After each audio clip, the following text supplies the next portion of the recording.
వారం చదువుతూ మనకి తొలి పూజ వినాయకుడికి చేస్తాం. మొదటి పూజ, ప్రథమ పూజ, ప్రధాన పూజ. ముందు వినాయక పూజ చేశాక అన్నీ చేస్తాం. ఏది చేసినా మొదటి పూజ వినాయకుడు చాలా తెలివి గలవాడు, చాలా వివేకవంతుడు. స్థూల దృష్టి, సూక్ష్మ దృష్టి రెండు ఉన్నవాడు గణేశుడు. ఆయనకి స్థూల బుద్ధి ఉంది, సూక్ష్మ బుద్ధి ఉంది, రెండూ ఉన్నవాడు. ఓ పని స్థూలంగా చేయగలడు, ఓ పని సూక్ష్మంగా చేయగలడు.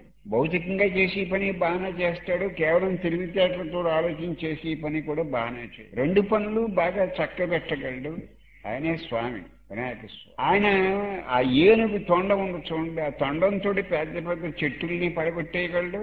మీరు ఆ తొండం దగ్గరికి పట్టుకెళ్ళి గుండు సూది పెడితే గుండు సూది కూడా తొండంతో లాగేస్తారు. మీరు ఎప్పుడైనా వినాయకుడు ఆ ఏనుగు దగ్గర పెట్టిన తొండం దగ్గర గుండు సూదిని కూడా పట్టేసుకుంటుంది తొండం. చెట్టుని పడగొట్టేయగలదు. అంటే తొండానికి అంత శక్తి. అంటే స్థూలమైన పనులు చేయగలదు, అతి సూక్ష్మమైన పనులు చేయగలదు. అంటే బలంతో చేసే పనులు చేయగలడు వినాయకుడు. మామూలుగా తెలివిని ఉపయోగించి, వివేకాన్ని ఉపయోగించి, బుద్ధి సూక్ష్మతను ఉపయోగించి చేసే పనులు చేయగలడు వినాయక స్వామి.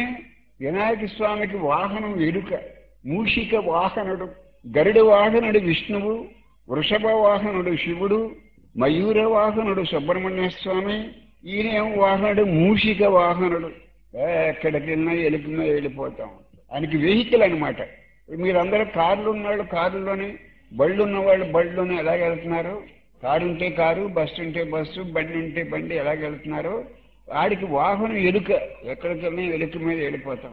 చాలా మందికి ఎలుక వాహనం ఏంటి అనుకుంటారు. గరుడ వాహనం బాగుంది, మయూర వాహనం బాగుంది, ఎలుకని వేసుకు ఎక్కడ తిరుగుతాడు. అక్కడ ఎలుక అంటే మనస్సు. ఎలుక మనస్సు అనమాట, మనస్సు గుర్తుది. మూషిక వాహనుడు వినాయకుడు. ఎలుక ఏం చేస్తుందంటే పగల తిరగదు. ఎలుక మీ ఇంట్లో ఉన్నా పగలంత కనపడవు, రాత్రులు చప్పుడు చేస్తూ ఉంటాయి. ఈ గది నుంచి ఆ గదిలోకి, ఆ గది నుంచి ఈ గదిలోకి తిరుగుతూ ఉంటాయి. మీరు ఏదైనా అక్కడ ఏమైనా పెట్టుకుంటారనుకోండి, గూట్లు అయి తినేస్తూ ఉంటాయి. పగలు తిరగదు, పగలు కనపడవు. మీరు పగలు ఎక్కడైనా దాచుకుంటారనుకోండి వస్తువులు, బీరువాళ్ళు సరిగ్గా వేసుకుపోతే శుభ్రంగా రాత్రులు తిని పెడతాయి. అట్టిపళ్ళు అన్నీ తినేస్తాయి. పెద్ద పెద్ద బీరువాళ్ళకు కూడా రంధ్రాలు కొట్టేస్తాయి. పెద్ద పెద్ద బీరువాళ్ళకు కూడా రంధ్రాలు కొట్టేస్తాయి. అలా ఉంచాయి, అలా ఉంచాయి. పెద్ద పెద్ద బీరువాళ్ళకు కూడా రంధ్రాలు కొట్టేస్తాయి. అంటే అది పగలు తిరగదు, నైట్సే దాని పని, రాత్రుల పని ఎలుక్కి. అంటే ఎలుక ఏం చేస్తే ఆ తిని అని రాత్రులు తినేస్తూ ఉంటుంది. అట్టిపళ్ళు పెడితే అట్టిపళ్ళు తినేస్తూ ఉంటాయి, అని తినేస్తాం. పగలు కనపడవు, రాత్రులు తినేస్తాయి. ఎక్కడి నుంచి తెస్తా తిరుగుతూ ఉంటాయి, తినేస్తాం. అంటే పగలు తిరగదు, రాత్రుల్లో తిరుగుతూ ఉంటుంది. అలాగే మన మనస్సు కూడా జ్ఞానంలోకి వెళ్ళదు, అజ్ఞానంలో తిరుగుతూ ఉంటుంది. మన అజ్ఞానం అంటే రాత్రి. ఊళ్ళో గొడవలు, భీమవరంలో గొడవలు, దేశంలో గొడవలు, దేశంలో వస్తువులు, మనస్సు పోయేసి తెచ్చుకోవాలి. అదే ఎలుక. మనకు దేశంలో అన్ని గొడవలు కావాలి, ఎందుకు పనికి రాని గొడవలు అన్నీ కావాలి. ఎలుక్కి అదే పని.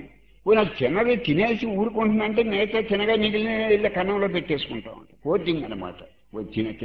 తింటుందే తీసుకెళ్ళి దాని కన్నాలు ఉంటాయి కదా, ఎలక కన్నాలు అందులో పెట్టేసుకుంటుంది. మన మనస్సు చేసే పని కూడా అదే. మన మనస్సు కూడా ఎలక లాంటిది. ఆ ఎలుకని స్వాధీనం చేసుకుని దాని కింద, వాడి కింద ఎలుక్కి ఆ గణేశుడు ఏం చేశాడంటే తన ఆసనం కింద పెట్టుకున్నాడు, తన స్వాధీనంలో పెట్టుకున్నాడు. కాబట్టి గణేశుడు ఈశ్వరుడు అయిపోయాడు. ఎవడైతే మనస్సును స్వాధీనం చేసుకున్నాడో, మనస్సును అదుపులో పెట్టుకున్నాడో, ఎవడైతే వాడి మనస్సు మీద వాడి స్వారీ చేస్తున్నాడో వాడి దేవుడు అవుతాడు. గణపతికి నోరు చిన్నది, చెవులు పెద్దవి. పెద్ద చేతల్లో ఉంటాయి గణపతికి. చెవులు చూస్తే పెద్ద, నోరు చిన్న నోరు. అంటే గణపతి మనకి ఏం చెప్తున్నాడు? గణపతి మనకు అన్ని విధాల గురువే.